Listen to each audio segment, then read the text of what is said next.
And without further ado, let's bring in the man himself, Ravens salary cap analyst Brian McFarland. You can hit him up on social media, as always, at Ravens salary cap. You can check out his work at russellstreetreport.com, and you can ask him questions right now, which I'm about to do. Brian, happy off season to you. It's great to see you. You too, Bobby. How's your day been so far? It's great. It's a little dreary in Baltimore, and I got to say, I did. You may see this on my social in the last couple of years, but I like a good March working vacation and hopping around from different cousin to different cousin down in Florida. So it's a little slow today, being that it's probably only a high of mid-50s. But then again, you guys probably don't want to hear that for those of you that have been hanging in Maryland the last few weeks, do you?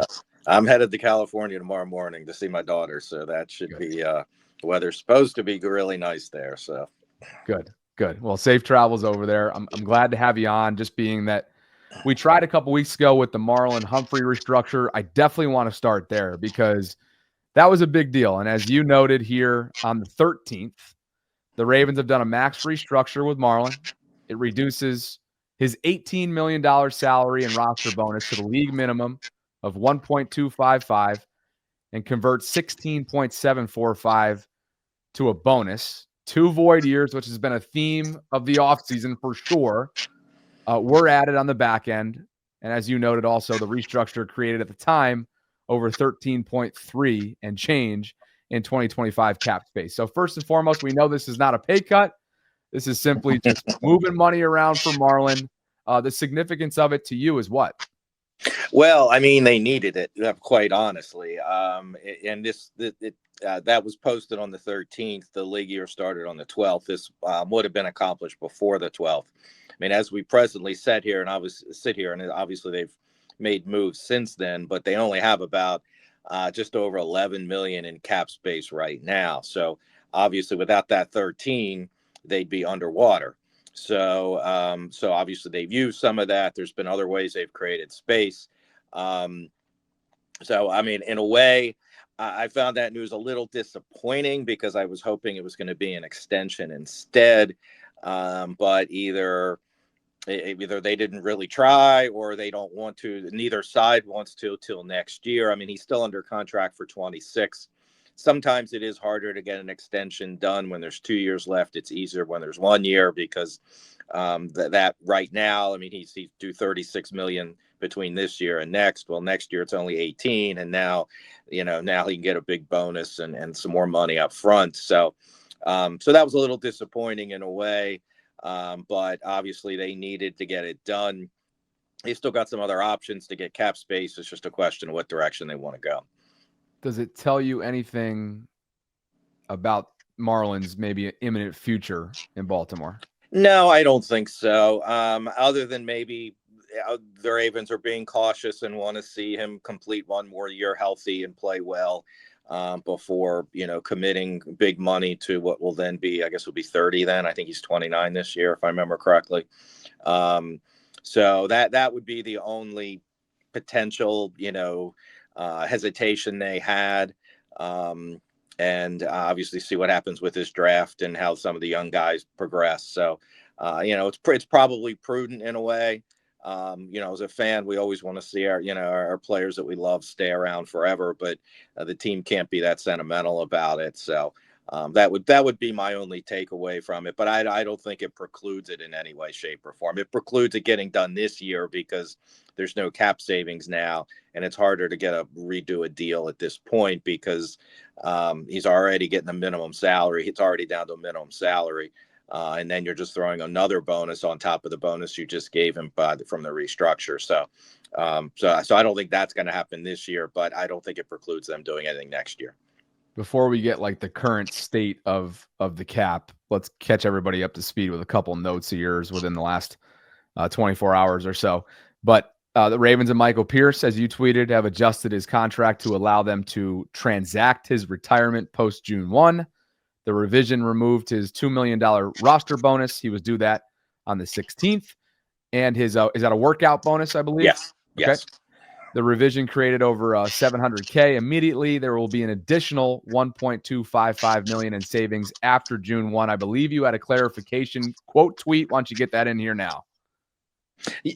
Pardon me. Yes. So, teams have, this is not a post June 1 release at this point because he's retiring. And they don't need to do anything with him now.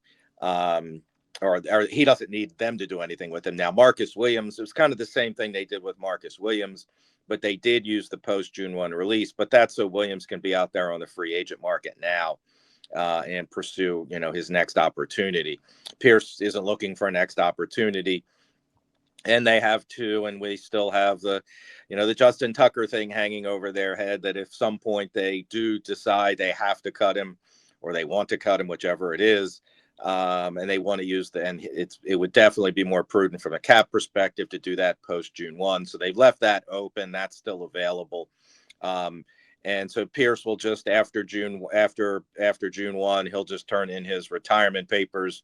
The Ravens will slide him over to the reserve retired list, and then they will get that additional $1.255 million. As for QB2, another note of yours from this morning, Cooper Rush, of course, is in Baltimore. It's a 2-year deal, and as you note here, he's got a base value of $6.25 million with $3 million in incentives each year, which, of course, when that was initially reported, everybody was up in arms in the fan base. The max deal, again, the Ravens are in big trouble if he's flirting with these numbers over the next couple of years, but 12.25 is the max. As you also note here, he received a signing bonus of 2.7 and change and base salaries of 1.255 and 1.3 mil. There's a $750,000 roster bonus in 26 and 3 added void years. His 25 cap number is 1.904. So a far cry from those initial agent reports, Brian, for sure. Yes, absolutely. And next year's cap number, because of the void years, is only about $3 million. And then I think there's about $1.6 million in debt that would be on dead money. If he's not extended, would be on dead money on the 2027 cap because of the void years. But obviously it's just a 6.2 mil base deal. And as you said, the only way, obviously if they're paying him the additional $3 million each year, that's because I think this incentives start at 50% playing time. So he has to get over 50% playing time to start earning any of those, and 50% offensive snaps. So we, no offense to Cooper, but we all hope he never sees any of that money. For sure. Yeah. I guess that now brings us to like the current state of the cap, where they are, where they're headed, deadlines that loom, things of that nature. Sure. So right now they're just a little over 11 in cap space. That almost covers all of their future expenses. Their rookie draft class, obviously we don't know exactly what that's going to be because they generally maneuver around the board. But that's going to be up there, but there's offsets there. And their practice down the road, practice squad, injury replacements, guys on IR, PUP. So there has to be a reserve for that. But my effective cap space, they're just under $3 million on that now. They're still over the cap, quote unquote, on that. But they've got other avenues to pursue.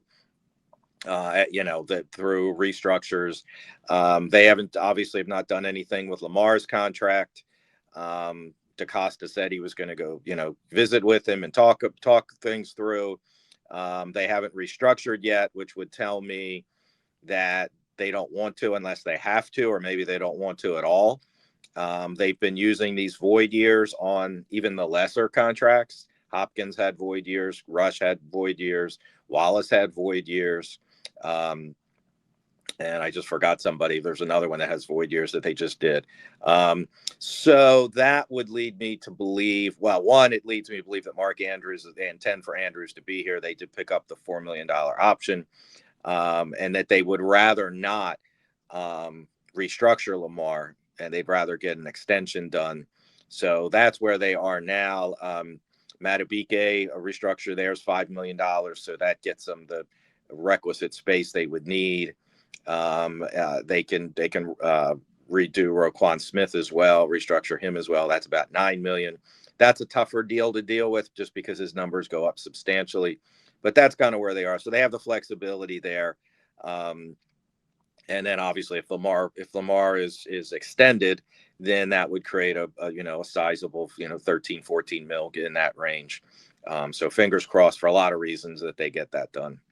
Obviously noteworthy too that two of the players that you just mentioned represent themselves, Lamar and Roquan. So some of those dealings probably aren't as straightforward as other dealings that Eric and his team have. But what about our Darius Washington, the tender? He's put up some cryptic tweets, certainly leading you to believe that the stand on business type of thing, his mentality this offseason, and maybe he wasn't loving what he might have been offered here. Yeah, I mean, he seemed like because the second round restricted free agent tender was over $5 million. They did not give him that. They gave him the lowest tender, which means that if a team signs him with an offer sheet, they do have the right to match. But because he was an undrafted free agent, there's no draft pick compensation. So that was a little surprising. But that $2 million is a big difference in those numbers. There hasn't been a lot of restricted free agent movement. Now there is one sitting out there now. The Raiders signed a Patriot linebacker. I want to say there was a linebacker to a restricted free agent offer sheet. I think they have a couple more days whether the Raiders match that or not, but you don't see that very often.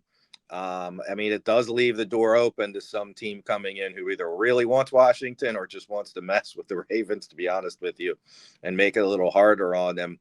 And Cleveland Browns did that with Chester Taylor many, many years back when he was still Jamal's backup. And they kind of messed with the Ravens, and the Ravens ended up having to pay more than they intended. So they have another team has until 5 days before the draft, after 6 days before the draft, to sign him to an offer sheet. That gives the Ravens the 5 days to match, which is under the rules. So it has to be done because even though there's no draft pick compensation in this case for the ones there are, they have to abide by those timelines. So after the draft, it's not an issue. It's a done deal if he's staying if there's no offer sheet. But we still have got almost a little less than a month while that issue is still open.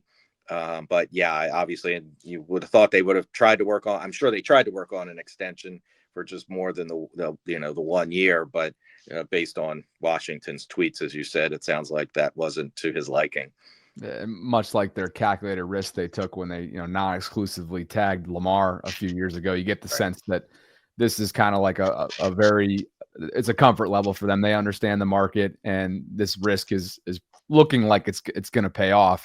Now, he's not the only one throwing up some cryptic tweets. This was from earlier on in the month, and it's familiar in my mind, or at least my memory was jogged today as I was prepping for the show, because PFF named Odafe. They went through each team entering the draft and kind of assessed what's their what is each team's essentially most valuable trade asset going into that weekend, a month from today, crazy enough. And Odafe was listed, which is not a surprise, as Baltimore's. And so that brings me back to earlier this month where these tweets, and as we know, Odafe does not tweet. So it was notable right prior to free agency as he prepares to play on his 5th-year option this season, the peace emoji followed by the man, I hope not, but God's plan always wins, leading you to believe, Brian, that maybe he doesn't like what he's hearing relayed from his representative. Yeah, I think that's more contract based, extension based, and I could be totally wrong. I would be shocked if they traded him. They're obviously, even if they drafted a guy in the first round, I'd still be kind of surprised if they traded him. But because it just still leaves, it's almost like, what are you going to get for him? Are you going to get a 3rd round pick? Maybe, I don't know that even a 3rd round pick. I don't know if I know for you get a 3rd round pick for 4 years, but I don't know if that's worth it to them to not have him this year, even if they draft a guy in the first. Now, if they feel that's if maybe they have something cooking, they talk to teams, maybe they feel they can get a 3rd, and if they draft an edge in the first, then they go, then they can feel like they can move him with what else they have, or if they end up signing a Zadarius Smith or a Matthew Judon, then maybe I mean, at this point, without any of that, I find it hard to believe they would trade him. But obviously, we have a month till then, and if there's a free agent signing and a guy in the first round, maybe they do it then to just clear him off the books. Again, that would create 14 million or almost 14 million in cap space. So there's certainly something to be said for that. But it also could have been, first round of negotiations are generally not very pretty because the agent is telling the player, this is what I think you're worth. And then the team comes in millions and millions below that. And it's a starting point, but, a lot of times it affects the ego maybe, or, hurts feelings. So we'll see. I like I said, the way the roster is constructed right now, I would be shocked, but obviously a lot can change in a month between now and the draft. Let's have you take your salary cap hat off before we let you go and talk to me as a fan or even an analyst. Where do you want him to go at 27th overall? It's a month away. It's 4 weeks out. Obviously, 11 picks, a lot at Eric's disposal.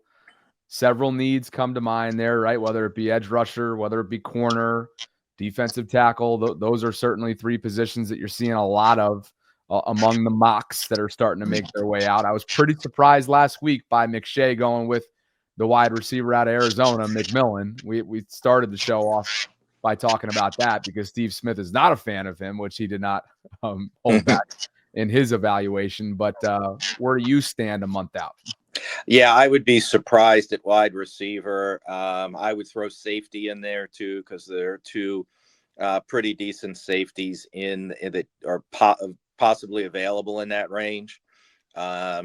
And that's the thing. If you're picking 10, you can pretty much say it's going to be A, B, or C. When you're picking 27, it's kind of hard to say.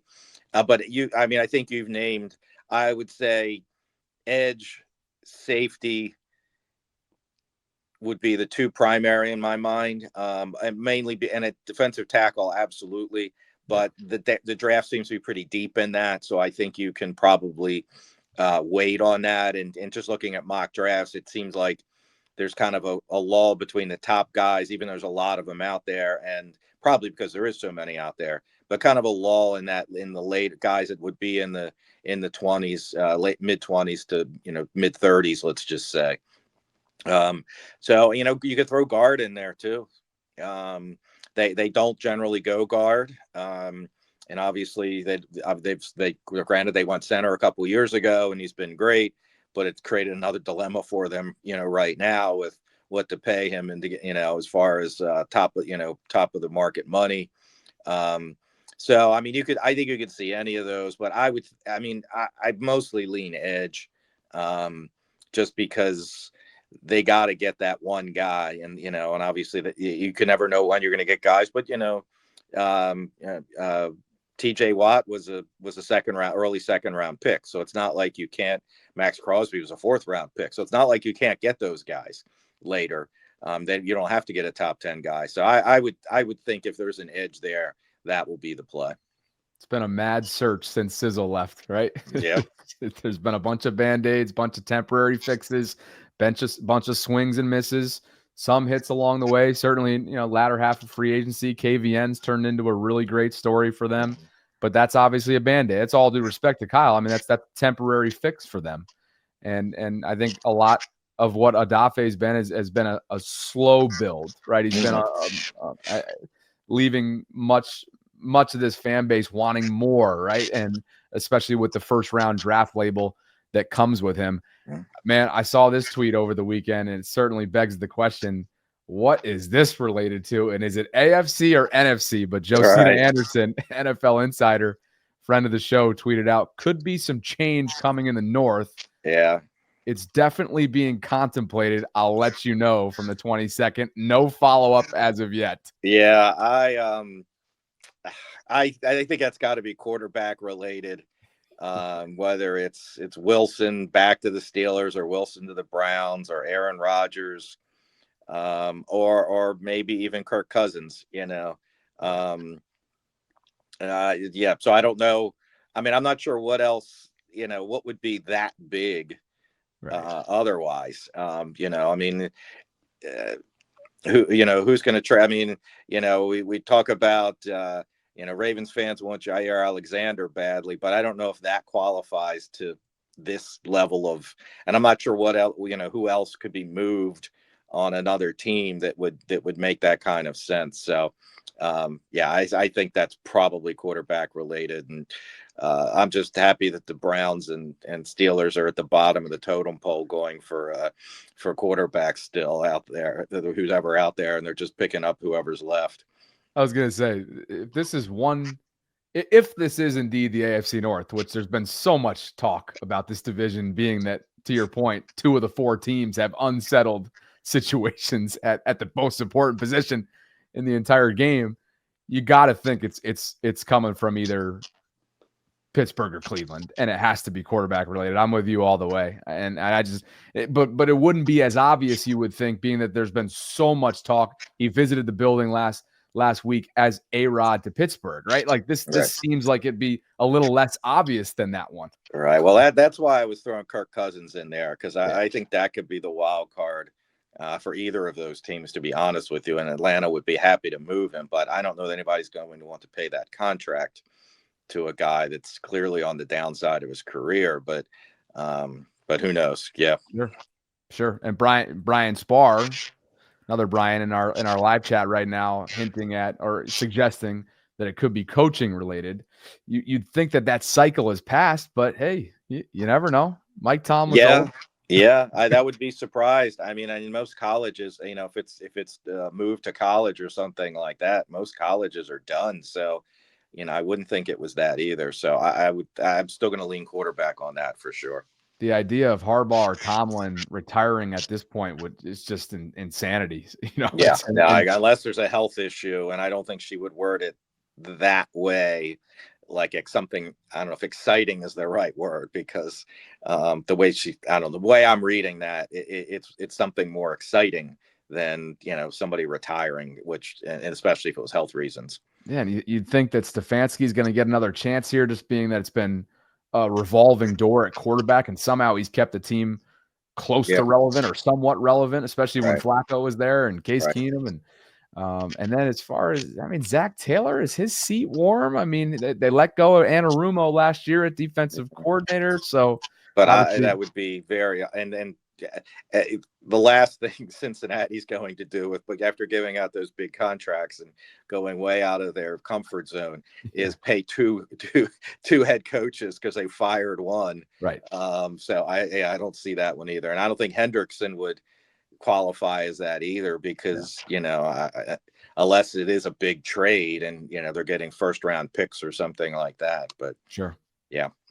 Let's get you out of here on this, and just let us know what you got coming up. 4 weeks, obviously, to the day out from the draft. RussellStreetReport.com is your off-season writing hub. So what do you got coming up, Brian? Yeah, obviously any big moves, restructures. Hopefully we get an extension here, whether it's Lamar or Derrick Henry would be nice. Both of those would obviously create some cap space. And then I'll put out an article soon regarding how the rookie cap works. If anybody wants to, get into the minutia of the way the rookie cap works, when you hear they have a $12 million rookie cap, that doesn't mean they need $12 million in space, because of the way that the cap, it's kind of a cap within a cap. So I always put an article out about this time of year for that. And, just any breaking news that, as soon as I get numbers, when something happens, it gets on X, and then obviously put articles out like that as well. Awesome, Brian. You can be followed on X at Raven Salary Cap. If one of those extensions potentially comes down, I'll be ringing you up. I'll be ringing your line. That sounds good. All right. Thanks, man. Enjoy. All right, sure. Have a good one. Have a great week. Yep. See you around. Brian McFarland, RussellStreetReport.com, Raven Salary Cap Analyst, does really diligent work and is so educated. There's such an educational component to what he does on an annual basis. So go hit him up. Say thanks to him on X or on social media for coming on the show, because he's doing that out of the generosity of his own time. So we appreciate him. We appreciate our super chat donors today as well. Dreams, Queon checking in. I need Steve's opinion on Jaden Higgins. Maybe we'll have to track down Agent 89. Can't imagine he's doing many interviews lately. Why would he subject himself to that outside of his own channel?